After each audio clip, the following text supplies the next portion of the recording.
Ey Əbu Rafi, de görün Mühəmmədin bəlaya tuş gəlmək üçün özü ilə gətirdikləri kimlərdir?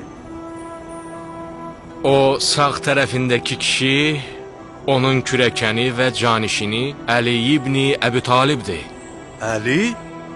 Əli Xəndək döyüşündə Əmr ibn Əbdəvüd amirini öldürən adamdır. Xeybərdəki Haris və Mərhəbi də. Bəs o qadın kimdir? O, Rəsulullahın qızıdır. Həm də Əlinin həyat yoldaşıdır. Elədir. O, dünya xanımlar xanımı Fatimədir.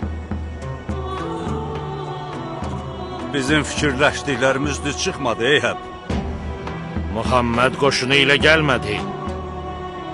Bir ora bax. Bax gör necə arxayınlıqla gəlir.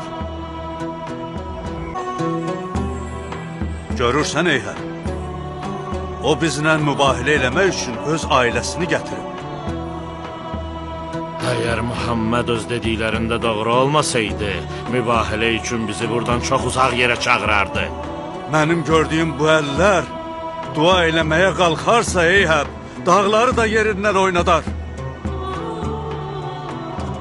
Bunların duası bütün Nəcranı və Nəcranlıları məhv eləyər.